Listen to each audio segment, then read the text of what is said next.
Okay, we are live with Dana Lange. I'm so excited to have Dana Lange with me today on Optimistic Opportunities. We worked together from the very beginning stages of Durham Magazine, and she is such a joy, such a great person that's so connected to the community and just does so much good and volunteering in our community. So she was like on the top of my list. I was like, oh my gosh, I've got to get Dana. I've got to get on Dana's calendar. So my calendar is so full these days. Yeah. So here's Dana Lange. So Dana is what I call in lots of ways a community volunteer. She does a lot of work working with you're the VP of communications with the Harvard 100. That's yeah. With the Harvard 100. She's worked with the food bank of Eastern and Central North Carolina and Durham Magazine, and she's an auctioneer for nonprofits. So she's amazing, and she's an amazing cook as well. Oh my goodness.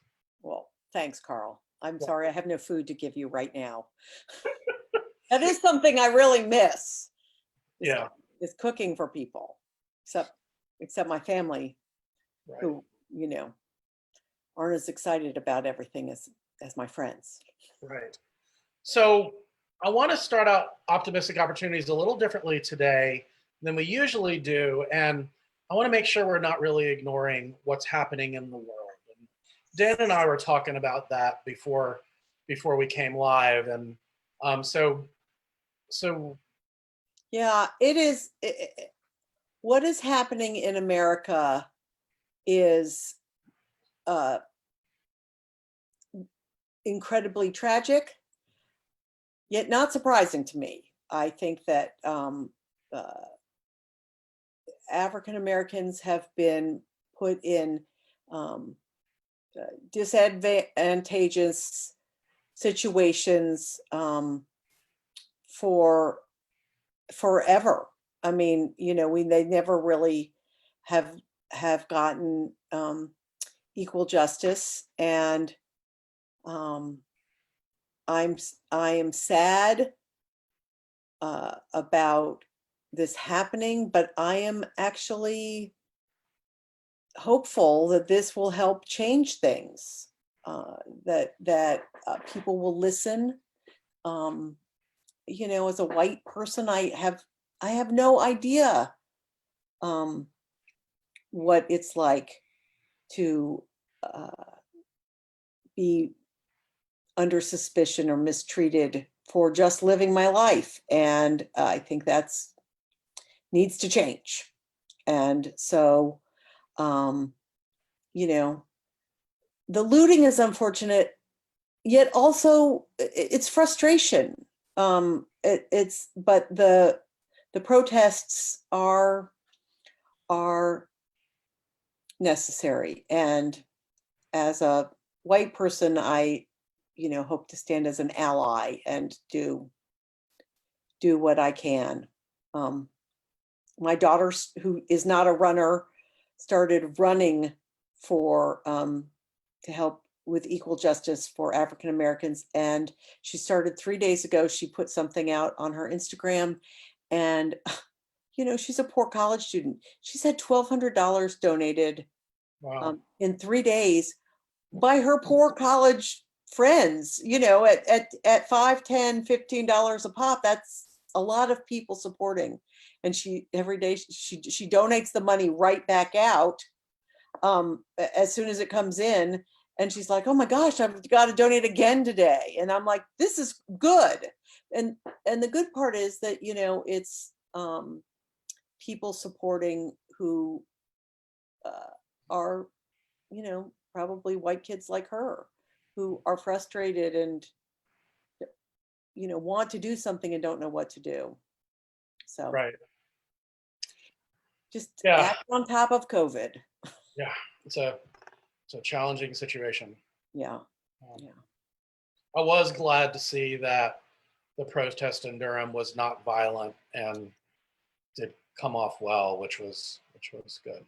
I think Durham has acted very responsibly. Our police chief was on Good Morning America this morning. She's she's apparently the chair of the African American Police Chiefs Association. And she spoke very eloquently about how things can improve and what we need to do. And we need to listen. Right. Well, great. Well, that is a most unfortunate situation. And I think it even gives us more reason to think about how we can find optimistic opportunities in all of the challenges now that we are having. And that's why I came up with this series. I wanted to come up with something that would make a difference in someone's life, help bring them up a little bit and lift them up and give them something to chew on so they aren't feeling so impacted by what's happening. So just one more reason why I think this is an important series. Yeah. So the first question I always like to ask, and I always sort of talk myself around this question, and you read these questions, Dana, you're probably like, what?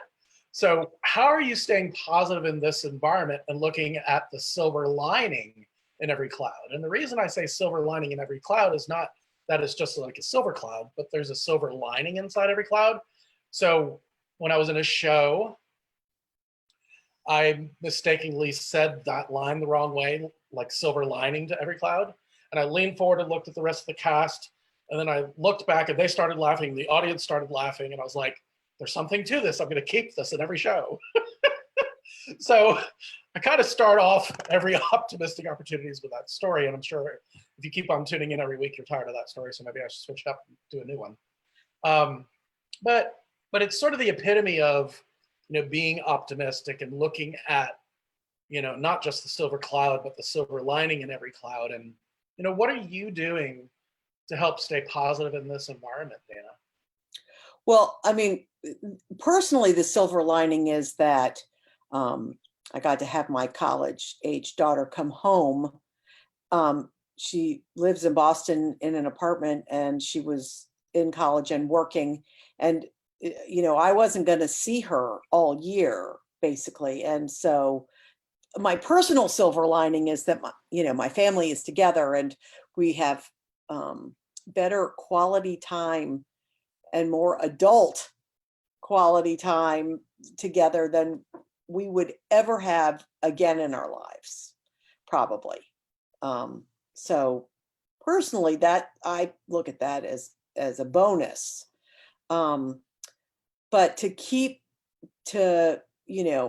find the silver lining, I've tried to do what I'm good at to help places that need help. And obviously, as a past board chair of the Food Bank of Central and Eastern North Carolina, where I'm still very involved with them.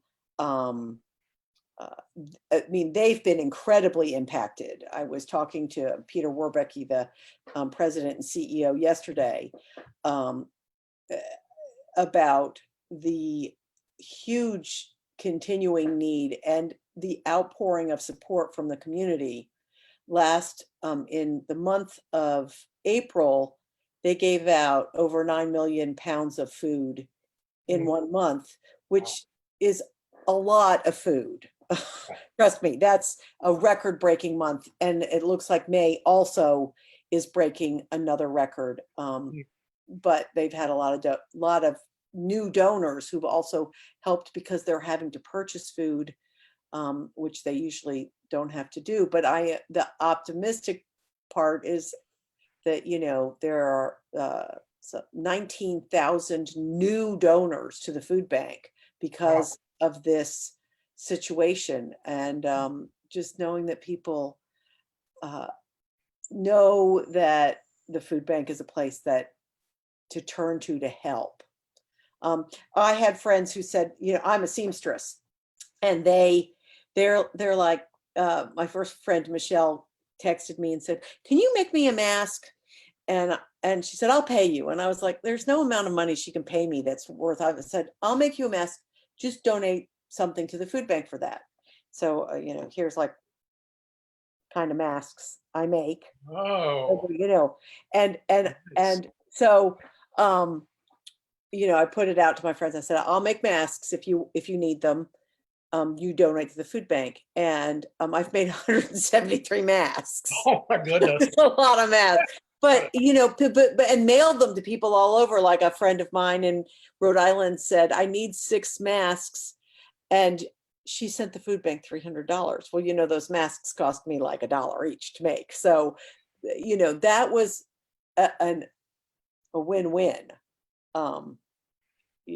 And so that's one of the things I've been doing to stay busy.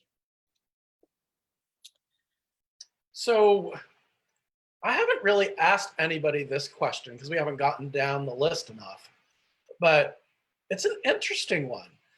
What have you learned to live without, and how has this changed your outlook on expectations in your life? Carl, what if I learned to live without? Well, That's the hardest thing I've learned to live without is playing mahjong in person with my friends. I know that's a weird thing but I love to play games with people. I play, bridge and mahjong every week and see my friends. And I can have Zooms with my friends, but it's not the same. And we can play some kind of online games. It's not the same. right. So I've had to learn to not be with my groups of friends. And I don't like it. Yeah. That's something that I want back.